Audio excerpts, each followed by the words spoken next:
Creativity can be learned, dear teacher.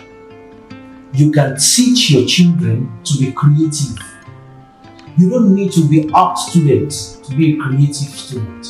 Creativity is needed in every sector, in every area of life that we have currently.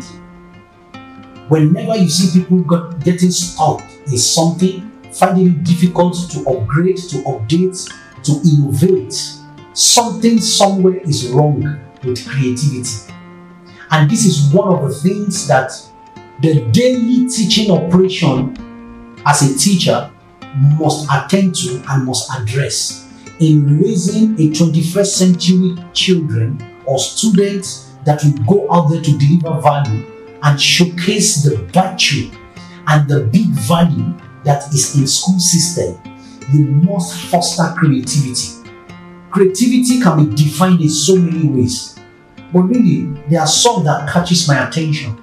Ability to think on your feet, ability to think in difficult situations, ability to walk through difficult circumstances to be able to come out with solutions, ability to create and find possibilities in dead-end situations. These are important and critical core skills that a child should be getting on a daily basis, spending time in the class. For you to know that this is very important, you really have a mathematics topic or English topic that does not involve word problems or it does not involve exercises that you need solution from the children or from the student.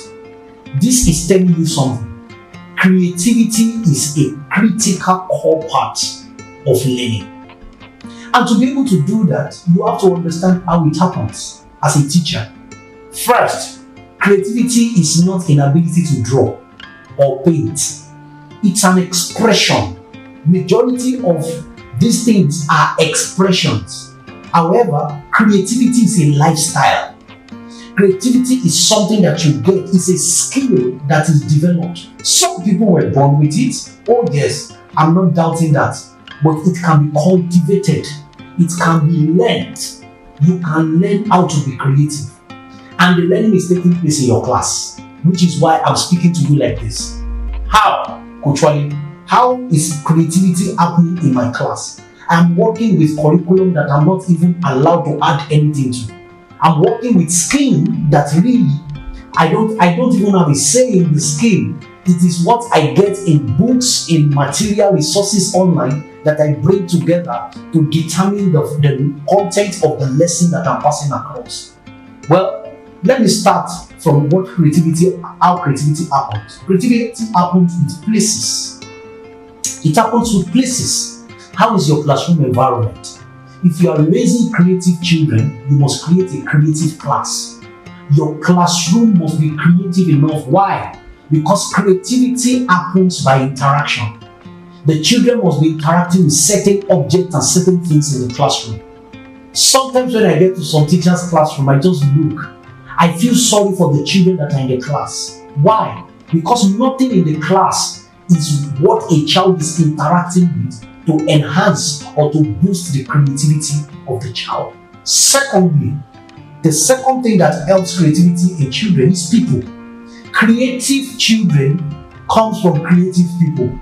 So you must make sure that you consciously put everybody together to think, to create things. Project-based learning, collaborative learning, all the different learning methodologies right now are not just for the children to use, or it's not another cliche or another trend that education must pass through. No.